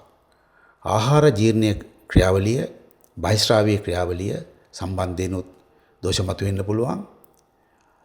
ස්ත්‍රී පක්ෂයට විශේෂයි ඔය ගර්භාෂයගත රෝග සම්බන්ධ සහ හෝමෝන උන්තාවයන්ගෙන් පෙළෙන අයගේ තත්වයන් ටිකක් අසාධ්‍ය මට්ටමට එන්න ඉඩ කඩ තියෙන නිසා ඒ ගැන බලන්න වෙයි. සමාජයේ වශයෙන් ගත්තහම පුද්ගලයන්ගෙන් හා ආයතන වලිනුත් අභ්‍යන්තර ශරීරයෙන් ගත්තොත් සැඟවුණු රෝගාබාධ සහ ආගන්තුක රෝගාබාධ වලින් කියන දෙපැත්තෙන්ම තුලා ලග්න හිමියා බොහෝම පරිස්සම් කාලයක් ගත කළ යුතු කියන පණිවිඩයයි මේ දෙන්නේ. මොකද මේ ඊටාම හොඳට හිටපු මිනිස්සු තරහ වෙන්න පුළුවන්. වැරදි අවබෝධ ඇති කරගන්න පුළුවන්. ඉතින් ඒ කාලේ ඔබේ නිර්දෝෂීභාවය කියාපෑමට හෝ ඔවුන්ගේ වැරදි බව කියාපෑමට යනවට වඩා නරක කාලට එන නරක අත්දැකීමක් හැටියට සලකලා නිහඬව හිටියොත් යථා කාලයේදී ඔබ මේකේ වාසිය අත්විඳිනවා. මේ කාලේ හැප්පෙන්න ගියොත් නීතිය ඉදිරියට ගියත් ඔබට යුක්ති ඉෂ්ට කරගන්න අමාරුයි. ඇතැම් විට එවැනි නීති ප්‍රශ්න එන්න පුළුවන්. ඒවා බොහෝ විට අතරමැදි සාකච්ඡා වලින් විසඳගත්තොත් ඔබට සුළු අවාසියක් ඇතුව හෝ ඔබට එක දිගු කාලීනව වාසියක් බවට පත් කර ගැනීම හැකියාව තියෙනවා. දැන් කෙනෙක් අහන්න පුළුවන් වාසියක් ඇත්තම නැද්ද කියලා. වාසියක් තියෙනවා. ඒ වාසිය තමයි මේ අවාසිදායක තත්වයන් කලින් හඳුනාගෙන ඒවා ඇති නොවන ලෙස කටයුතු කිරීම. ඒ වගේම ඉඩකඩම් මිලට ගැනීම විකිණීම සම්බන්ධයෙන් ටිකක් හොඳ මදි. අධ්‍යාපන ක්ෂේත්‍රයේදීත් එක බලපානවා. තමන් ඉගෙන ගන්න පාසල උසස් අධ්‍යාපන ආයතන වෙනස් නොකිරීම, ඒවායේ ඇති වෙන හැලහැප්පීම් වලට ඉදිරිපෙළගෙන ක්‍රියාත්මක නොවීම, බොහෝ සෙයින්ම මේකල ටිකක් අපි හැංගිලා වගේ ඉන්නවා කියලා අපි කියන්නේ ඒකයි. අනේ වැඩි කරලියට එන්නේ නැතුව තමන්ගේ කටයුතු අර මේ නිහඬව උපේක්ෂාවෙන් සිදු කරමින් මේ ඇත්තම දුෂ්කර කාලයක් මේක තුලා ලග්න හිමියාට ඒ දුෂ්කර කාලේ පන්න ගැනීම තමයි අවශ්‍ය වෙන්නේ. මේක ඔබට ගොඩක් පිහිට වෙයි. සූර්ය පිරිත, අභිසම්බිදාන පිරිත වගේ පිරිතක් ශ්‍රවණය කරනවා නම්, සජ්ජායනා කරනවා නම් සෑහෙන මට්ටමේ ආරක්ෂාවක් මේකෙන් ගන්න පුළුවන්. අපි එන ඊළඟ ලග්නෙ දිහා බලමු. වෘශ්චික ලග්න හිමියන්ට කොහොමද සෙනසුරුගේ වක්‍රයෙන් බලපාන්නේ කියලා. මේ සෙනසුරුගේ වක්‍ර වීම සියලු ලග්නයන්ට එක විදිහට බලපාන්නේ නැහැ. නමුත් වැඩිම අවධානමක් තියෙන එක ලග්නයක් තමයි වෘශ්චික ලග්නය. අවධානම කියලා කියන්නේ නරකයි කියන අර්ථය නෙමෙයි. අභියෝග වැඩි, බාධක වැඩි. කලින් දැනගත්තොත් ඒවා වළක්ව ගන්න පුළුවන්. ඒ අර්ථයෙන් තමයි මේ අවධානම කියන එක කිව්වේ. කියන්නේ. වෘශ්චික ලග්නයෙන් උපන් ඔබේ කේන්දරේ පස්වැන්නේ තමයි සෙනසුරුගේ වක්‍ර වීම සිද්ධ වෙන්නේ. මේ පස්වැන්න කියන ස්ථානය ඔබේ ජීවිතයේ වැදගත්ම අංශ කෙරෙහි සම්බන්ධ වෙනවා. එකක් ඔබේ රැකියාව, වෘත්තීය තත්වයන්, සමාජ තත්වයන්, ව්‍යාපාරික තත්වයන්. මේ හැම එකකට මේක බලපානවා. ඊළඟට ප්‍රේමය හා විවාහය සම්බන්ධව, අධ්‍යාපනය සම්බන්ධව, සමාජ ප්‍රතිරූපය, ඔබ සතු වත්කම් කිව්වහම මේක නිවාස හා ඉඩකඩම් යාන වාහන පමණක් නෙමෙයි, ඔබ සමාජයේ ඇති කරගත්ත කීර්තිය, ප්‍රශංසාව, පිළිගැනීම, ගෞරවය, නායකත්වය මේවත් අයිති. මේ වත්කම්. හුඟ දෙනෙක් වත්කම් කොහොම හිතන්නේ මේ යාන වාහන, ගේදොර, ඉඩකඩම් සහ බැංකුවේ තියෙන මුදල්. ඒවා පමණක් නෙමෙයි. අපි හොයාගත්ත සමාජ වත්කම් තියෙනවා. යම් ඉහළ පෙළේ දරුවෝ තනතුරක්, ඒක වත්කමක්. එතකොට මේවා තමයි අභියෝගයට ලක් වෙන්නේ. එකින් එක කියනු දිග ලැයිස්තුවක්. මේ සියල්ල තමයි අභියෝගයට ලක් වෙන්නේ. ඒවායෙන් පහත වැටීම, ඒවා පවත්වා ගන්න බැරිවීම, අභියෝගයට ලක්වීම, විවිධ අභ්‍යන්තර හා බාහිර තර්ජන මතුවීම මේ කාලේ සිද්ධ වෙන්න පුළුවන්. එතකොට මේවා තමයි ඒ යන පැටර්න් එක, රටාව. මේ රටාව කල්තබා ඔබ හඳුනාගත්තොත්, එවැනි මතභේදකාරී ඉසව්වලදී ඔබ නිහඬව සිටීම, එවැනි අවදානම් සහගත තීරණ නොගැනීම, අනවශ්‍ය ආකාරයේ හැලහැප්පීම් වලට නොයෑම සහ තමන්ගේ රැකියාව, වෘත්තීය සමාජ තත්ත්වයේ පිළිබඳව ඒවා පරදුර තියලා, ඒවා ලංසුවට තියලා ශනික ප්‍රශ්න විසඳ ගැනීමට ඉදිරිපත් වීම හරිම අමනෝක්ෂ වැඩක්. වෘශ්චික ලග්න හිමියාව තමා විසින්ම මේ නරක තත්ත්වයට තල්ලු කරන්නේ කෙටි කාලීන ප්‍රශ්න විසඳ ගන්න දිගු කාලීන රැකගත්ත දේවල් බිලි දෙන්න හදනවා. උදාහරණයක් ගමුකෝ. අපි හිතමු ඔබ ආයතන ප්‍රධානියෙක්. ඔබ දාගත්ත ලොකු කීර්තියක් තියෙනවා, ප්‍රශංසාවක් තියෙනවා, බලයක් තියෙනවා. ඔබේ ආයතනයේ සේවකයන් අතර යම්කිසි නොසන්සුන්කාරී තත්ත්වයක් උද්ගත වෙනවා කියමුකෝ. මේක ඔබ ඔබේ පෞද්ගලික බලය යොදලා, ඔබේ පෞරුෂ බලය, ඔබේ ආයතනික බලය, ඔබේ තනතුරේ බලය යොදලා මර්ධනය කරන්න හිතුවොත්, යටපත් කරන්න හැදුවොත්, ඔබට එරෙහිව අර බලවේගය ඔබ හිතාගන්න බැරි විදිහට ඉස්මතු වෙනවා. ඒකෙන් ඔබ මෙතෙක් රැකගත්ත තත්ත්වය පමණක් නෙමේ, ඔබේ රැකියාව පවා හිමි වෙන්න පුළුවන්. ඉතින් මෙවැනි අවදානම් සහගත භාවයන් කලින් දැනගෙන ඒ අභියෝගාත්මක තත්ත්වයන් මගහැර යාම, ඒක නිවටකමක් නෙමෙයි. බොරුවට බිල්ල දෙන්න ඕනේ නැහැ. ඒක නිවටකමක් නෙමෙයි, ඒක මෝඩකමක්. නිවටකම කියන්නේ සටන් කරන්න පුළුවන්කම තියෙද්දිත් පසුබැහැල යන එකයි. අපි සටන් කරන්න ඕනේ, සටන දිනන්න පුළුවන්ද, ඒක අපිට ගැළපෙන සටනක්ද, මොකද ලැබෙන ප්‍රතිලාභය කියලා හිතා අපි නැත්තම් සමාජයේ දකින් හැමෝත් එක්කම සටන් කරන්න යන්නේ නැහැ නේ. අර කතාවට කියන්නේ බල්ලෙක් බිරු අපිත් බල්ලට බොරන්න යන්නේ නැහැ නේ. ගල් ගහන්න යන්නේ නැහැ නේ. ඒ වගේ අපි අභියෝග වලට මුහුණ දෙන්නේ ඊට ගැළපෙන අය සමග පමණයි. නැසහයි අභියෝගයෙන් ලැබෙන ප්‍රතිලාභය මොකද්ද? ඒවා මෙනෙහි කළා. ඒ වගේ තක්සේරුවක් කරන්න මේක වෘශ්චික ලග්න හිමියාට හොඳ අවස්ථාවක්. දේපල මිලට ගැනීම, විකිණීම ආදී කටයුතු වලටත්, ඒ වගේම එවැනි කටයුතු වලට ඔබ මැදිහත් වීමත් මේ කාලේ නොකළ යුතුයි. මොකද ඒවා අභියෝගයට ලක් වෙන්න පුළුවන්.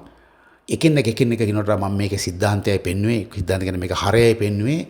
මේ පණිවිඩයේ අරගෙන ඔබේ ජීවිතේ මේක සෑම දෙයකටම මේ යොදා ගන්න පුළුවන්. ඒ විදිහට හිතා ගන්න එකයි කරන්න තියෙන්නේ.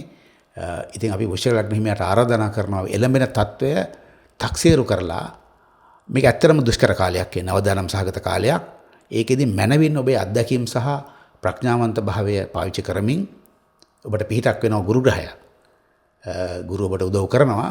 එතකොට ඒ උසස් පෙළේ උපදේශකයන්ගෙන් අවවාද අනුශාසනා පිළිපදින්න, හොඳ ගුරුවරු මුණ ගැහෙන්න, හොඳ උපදෙස් ගන්න.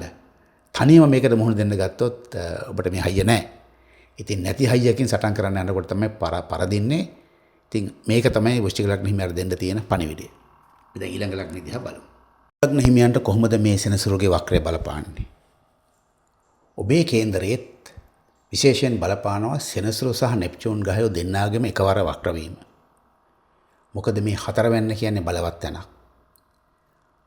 ඒක හුඟා ප්‍රබල තැනක්.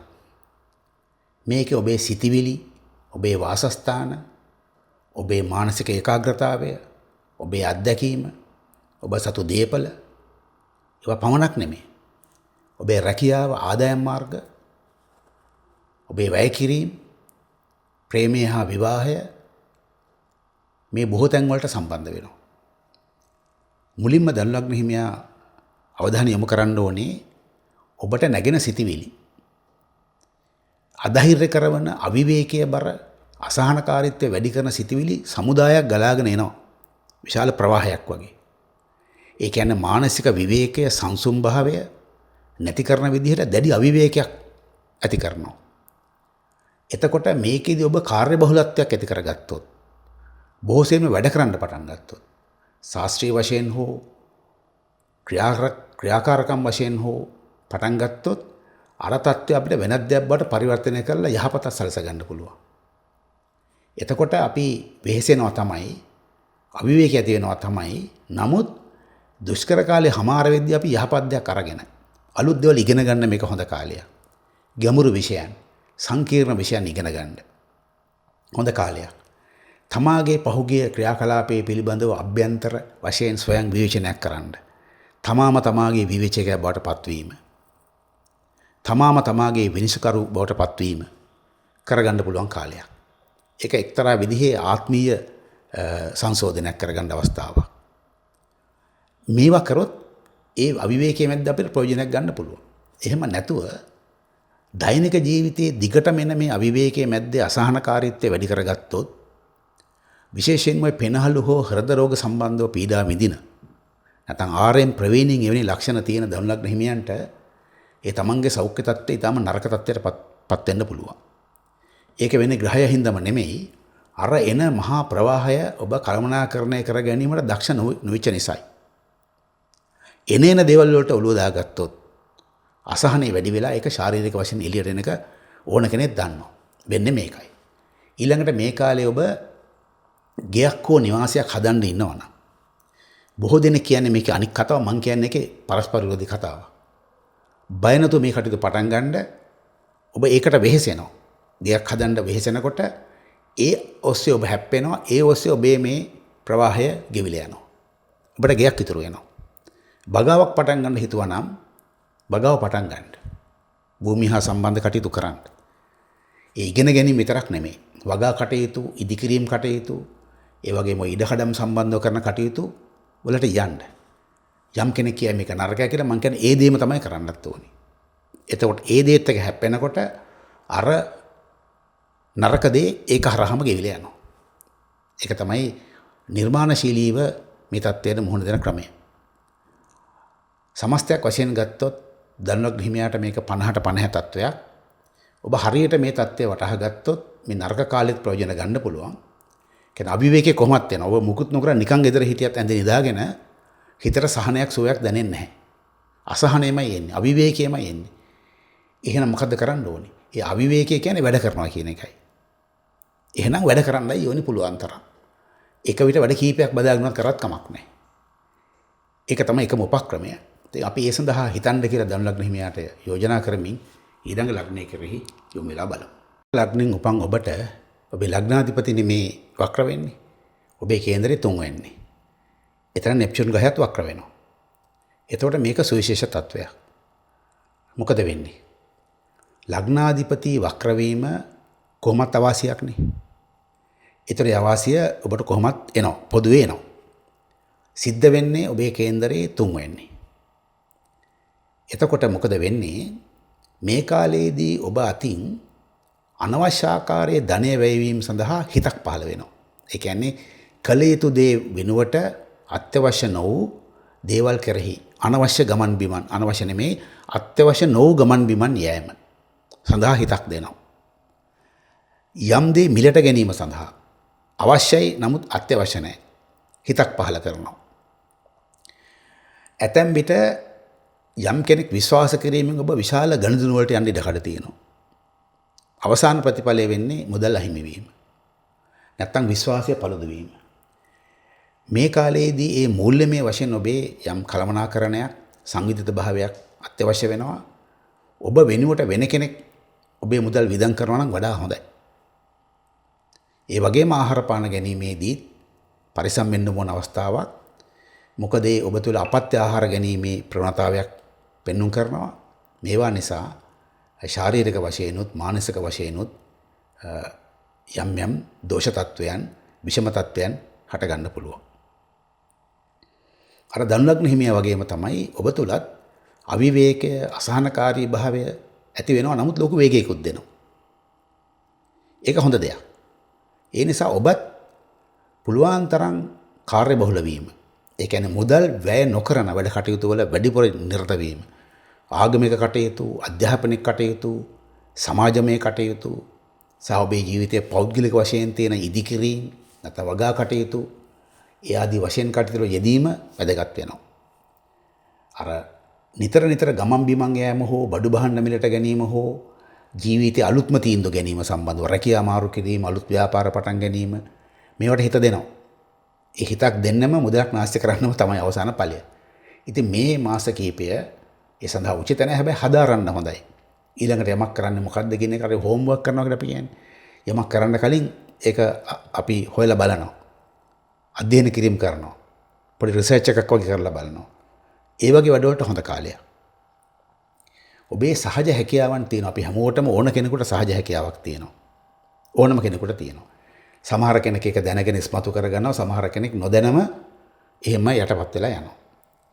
එහෙම ඒ සහජ හැකියාවන්ගෙන් දැනට කිසියම් තැනකට ආපු කලා ක්ෂේත්‍රය වෙන්න පුළුවන්, විද්‍යා ක්ෂේත්‍රය වෙන්න පුළුවන්, ඕනම ක්ෂේත්‍රයක් වෙන්න පුළුවන්. එහෙම අය තුළ යම් කලකිරීමක්, අධෛර්ය කිරීමක් එනවා. දැන් මට මේක ඉස්සරහට යන්න බෑ. මේ ක්ෂේත්‍රය හරි නෑ. නැත්තම් මේ රට හරි නෑ. නැත්තම් මම මේ ආයතනේ හරි නෑ ආදි වශයෙන් තනි කරම අර මේ විකාර අදහසක්, මෝහයක් හට ගන්නවා. ඒ මෝහයට ඉලක්ක වෙලා ඔබ හිතුවොත් ආයතන මාරු කරන්න, රස්සා මාරු කරන්න, වෘත්තීන් හෝ අධ්‍යාපන ක්ෂේත්‍ර මාරු කරන්න අන්න වැරදි තීන්දුව. ඒ සම්බන්ධව දිගු කාලීන තීන්දුව ගැනීමෙන් වළකින එක හොඳයි. අපි මේක කාටත් තේරෙන භාෂාවෙන් කිව්වොත් මේ කාලේ අත්‍යවශ්‍ය වන්නේ නැත්තම් ඔය වන්දනා ගමන් යෑම හෝ මොකද විනෝද ගමන් යෑම හෝ දුර බැහැර විදේශ රටවල් වලට ඇවිදීම යෑමෙන් හෝ ඔබට මේ කාලේ අපේක්ෂා කරන ප්‍රතිඵලයක් ලබන්න අමාරුයි. මුදල් හානියක් පමණයි සිදු වෙන්නේ. අත්‍යවශ්‍යම වන්නේ නැත්තම් මේවා මේ දෙසැම්බර් මාසේ පහු වෙනකන් කල් දාලා ඊට පසුව තීන්දුවක් ගන්න එක වඩා හොඳයි. ඉතින් ඔය කිව්ව කෙටි දෙයින් මම හිතන්නේ මකර ලග්න හිමියාට ප්‍රයෝජනක් අත් වෙයි. අපි නම් ඊළඟ ලග්නේ දිහා බලමු. නෙන් උපන් ඔබට මේ සෙනසුරුගේ වක්‍රයෙන් බලපාන්නේ මිශ්‍ර ඵල විදිහටයි. ඒ කියන්නේ 50ට 50. අපි මුලින්ම ගමු ඔබේ මූල්‍ය ශක්තිය කෙරෙහි. ඔබට ලැබිය යුතු රැකියාමය වශයෙන් තිබුණු උසස් වීමක් වෙන්න පුළුවන්. ඉල්ලුම් කරපු ණය මුදලක් වෙන්න පුළුවන්. ලැබිය යුතු වැටුප් වර්ධකයක් වෙන්න පුළුවන්. මේ දේ මෙතෙක් නොලැබී තිබුණා නම් ඔබට ඒ ලබා ගැනීමට මේ කාලය උචිතයි. ඔබ යම් රෝගයකට ප්‍රතිකාර ගනිමින් බලාගෙන හිටියා නම් සුවයක්, ඒ සඳහා සතුටුදායක ආරංචි අහන්න මේ කාලය උචිතයි. ඒ වගේම නීතිමය වශයෙන් හෝ පෞද්ගලික වශයෙන් හෝ යම් ආරවුලක් තිබුණා නම් පුද්ගලයන් සමග හෝ ආයතනික සම්බන්ධයෙන් ඔබට වාසිදායක තීන්දුවක් ගන්න මේ කාලය උචිතයි. ඔබේ උත්සාහය ඇතුව හෝ නැතුව හෝ ඒ පැත්තෙන් උචිතයි.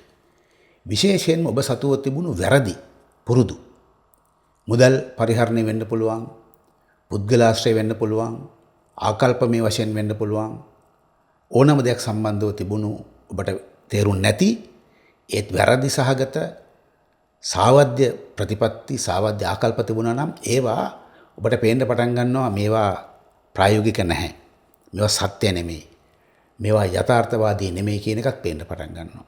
ඒ අර්ථයෙන් ගත්තොත් කුම්භ ලග්න හිමියාට මේ වක්‍ර වීම සුබදායකයි. අවාසිදායක වෙන්නේ කොහොමද? ඔබ අලුතෙන්ම ව්‍යාපාර පටන් ගන්න යනවා නම් මුදලක් ආයෝජනය කරලා ඒක ටිකක් කල් දමා ගැනීම හොඳයි. හැබැයි නිවාස මිලට ගැනීම, ඉඩකඩම් මිලට ගැනීම, ඒවයි ඉදිකිරීම කටයුතු කිරීමට නම් කිසි ප්‍රශ්නයක් නැහැ. ඒවා පුළුවන් නම් හොයා කරන්න ඒක ඔබට අනාගතයට ප්‍රයෝජනවත් ආයෝජනයක් හා මේ එන දුෂ්කර කාලය ප්‍රඥාවන්තව ගෙවා දැමීම සඳහා හොයාගත්ත මාර්ගයක් බවට පත්වේ. ආහාර පාන ගැනීමේදී හරිම පරිස්සම් වෙන ලග්නයක් තමයි කුම්භ ලග්නය. මොකද ඔබ ගන්න ආහාරයමයි ඔබට අපත්‍ය වෙන්නේ. රෝගාබාධ ගණනාවක් එන්න පුළුවන්. විශේෂයෙන්ම ඔය ශාරීරික ස්වභාවිකව අපි දන්නවද කාටත් තියෙන ප්‍රශ්නයක් නෙවෙයි රුධිරගත මේදේ හා සීනි වැඩිවීම. ඉතින් ඒවා ස්වභාවිකවම වැඩි වෙන කාලයක තමයි කුම්භ ලග්න හිමියා කොහොමද ගත කරන්නේ. දැන් මේ සෙනසුරුගේ මේ විපරීත ගමන නැත්නම් මේ වක්‍ර ගමන හේතු කොටගෙන එවැනි වැරදි ආහාර පාන සහිත අයගේ සෞඛ්‍ය තත්ත්වය ශනිකව බිඳ වැටෙන්න පුළුවන්. උදරාබාධවල සිට රුධිරගත මේද සහ සීනි වැඩිවීමේ සිටම අපේ කියන්නේ මුඛ කුහරයේ සිටම දෝෂ පටන් ගන්න පුළුවන්. ආහාර විසවීමේ තත්ත්වය දක්වාම යන්න පුළුවන්. සෞඛ්‍ය සම්පන්න ආහාර පාන ගැනීමටත් මේ කාලේ වග බලා ගැනීම ඉතාම හොඳයි. ඒ වගේම අපි සමාජයක ජීවත් වෙද්දී අපි හැමෝටම මේ පුද්ගලාන්තර මේ sannivedana කියන එක තියෙනවා. අපි ගොළු වගේ ඉන්න බෑනේ. කතා කරන්න එපා. කතා කරන්න බැරියත් හස්ත මුද්‍රාවෙන් හරි කතා කරන sannivedanaක් අවශ්‍යමයි. දැන් මේ මොහොතේදී කුම්භ ලග්න හිමියා අන් අයක සමග පවත්වන මේ sannivedanයේදී කතා බහේදී නොදැනුවත්වම අගතිදායක දේවල් සිදුවීමේ ඉඩකඩ තියෙනවා. ඒ කියන්නේ උචිත නොවූ වචන යෙදීම. නැතිනම් ඔහු කියන දේ අනෙකාට හරියට නොවැටහීම. නැත්නම් අනෙකා කියන දේ කුම්භ ලග්න හිමියාට නොවැටහීම. මේ වගේ sannivedana දුෂ්කරතා නිසා අගතින් වෙන්න පුළුවන්. එතකොට යම් තීන්දුවක් ගැනීමේදී යම් උපදේශක් ගැනීම හෝ කාලයක් අරගෙන ඒ කියන්නේ ඔබ හිතලා බලලා වචන ප්‍රකාශයටපත් කිරීමත් ණය ගැනීම හා ණය දීමේදීත් ඔය පරිසම්බීම කුම්භ ලග්න හිමියාට වැදගත් වේ. එහෙනම් අපි ඊළඟ ලග්නෙ දිහා දැන් බලමු. මේ අවසාන ලග්නේ මීන. මීන ලග්න හිමියාගේ කේන්දරේ ලග්න ශීර්ෂය තමයි සෙනසුරුගේ වක්‍ර වීම සිදු වෙන්නේ. ඔතන නෙප්චූන් ග්‍රහයත් වක්‍ර වෙනවා. ඒක මීන ලග්න හිමියාට සුවිශේෂ බලපෑමක් තියෙනවා. මොකද හේතුව ඔය මම අනුගමනය කරන ටොලමියානු ඉගැන්වීම අනුව මීන ලග්නයේ අධිපතියා තමයි නෙප්චූන් ග්‍රහය. ඒක මත බෙදයක් කරගන්න ඕනේ නැහැ. ඒ ඉන්දියානු ක්‍රමයට අය ඒක ගුරු ග්‍රහයට කියලා කිව්වට මගේ භාවිතය ඇතුලේ මම මීන ලග්නයේ අධිපතියට සලකන්නේ නෙප්චූන් ග්‍රහය. ඒක මට පෞද්ගලිකව පාවිච්චි කරන දෙයක් නෙමෙයි. ඒ බටහිර ඉගැන්වීම් වල පොදුවේ පිළිගන්න දෙයක් තමයි මේ ලග්නයේ නියමයිතිකරු නෙප්චූන් ග්‍රහය හැටියට. ඒක මත බෙදයක් කරගන්න ඕනේ නැහැ. එතකොට මේ මීන ලග්න හිමියාගේ ලග්නාධිපති නෙප්චූන් වක්‍ර වෙමින් සිටියේදී සෙනසුරුත් වක්‍ර වෙනවා. එතකොට කොහොමත් මේ නෙප්චූන් ග්‍රහයා මීන ලග්නේ උඩ පිහිටීම සුදුසු නැහැ. ඒක විවිධ මතිභ්‍රම ඇති කරන නිന്ദා පහසයන්ට ගැරහුම් වලට ලක් වෙන පිහිටීමක්. ඒ කියන්නේ අභූත චෝදනාවන්ට ලක් වෙනවා. රැකගත්ත කීර්ති නාම හානි වෙනවා. තමන්ටම හරියට වටහා ගන්න බෑ මොකද වෙන්නේ කියලා අකුණු ගහනවා වගේ. දේවල් ජීවිතේ හරහා හමාගෙන යනවා. ඔය හැමදේම తాවකාලිකයි දිගට යන එකක් නෙවෙයි.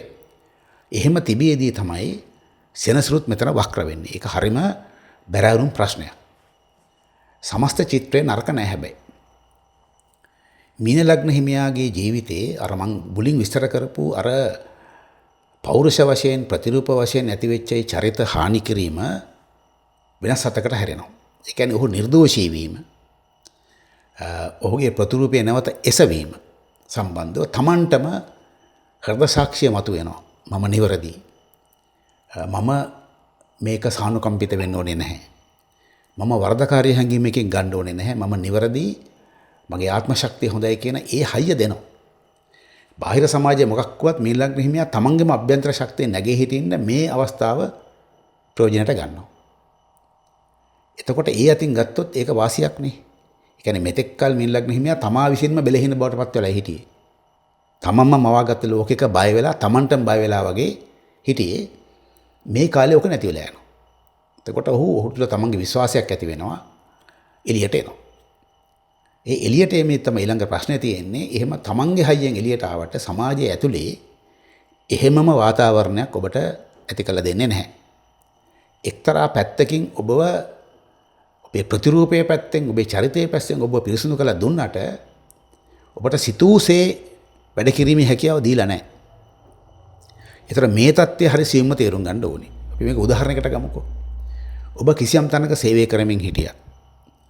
ඔබ කිසියම් චෝදනාවකට ලක් වෙලා විනය විරෝධී ක්‍රියාවක් සම්බන්ධව චෝදනා ලැබුවා. වැඩ තහනම් මොනවාද හිතන්නකෝ. හරි. දැන් ඔබට ඔබ ඒ පරීක්ෂණ මේ නිර්දෝෂී වෙලා රස්සාව නැවත දුන්නා. දැන් ඔන්න ඔබේ චරිතයේ වශයෙන් ප්‍රතිරූපයේ හැටියට ඔබ නිදහස් වෙලා ඉවරයි. හැබැයි මේක ඔබ බලයක් කරගෙන අනික හැමෝටම රළු ප්‍රතිචාර දක්වන්න ගත්තොත් අනෙක් අය අභිභවා යන්න ගත්තොත් අන්න වරද්දා ගන්න තැන. මම උදාහරණයක් කිව්වේ මේක තේරුම් ගන්න හුඟක් තැන් වලට ඒ විදිහයි මේක වෙන්නේ. තමන් පෞද්ගලික වශයෙන් නිදහස් වීම ආත්ම තෘප්තිය ලැබීම මිසක් ඒ ලැබිච්ච දේ අධිතක්සේරුවෙන් අරගෙන ක්‍රියාත්මක වීමට උචිත කාලයක් නෙමෙයි. එහෙම කරගත්තොත් නැවත අර්බුදයකටපත් වෙනවා. ඉතින් මේකයි මීනලග්න හිමියාට දෙන්න තියෙන වැදගත්ම පණිවිඩය. 50ට 50 කිව්වේ ඒකයි. එක පැත්තකින් ඔබේ පෞරුෂය ප්‍රතිරූපය නැවත ඉහිරණම් වුණාට ඔබට සිතූසේ ඒ බලය පාවිච්චි කරන්න හැකියාවක් නැහැ. ඉතින් අපි යලිත් දවසක මුණ ගැහෙමු. මේ වගේ වක්‍ර වීමකදී මට දිග පලාපල විස්තර කියන්න බෑ. ආසන්න වශයෙන් වැදගත්ම දේ පමණයි කිව්වේ. එහෙනම් සිළු දිනාටම සුබ වේවා, ජය වේවා.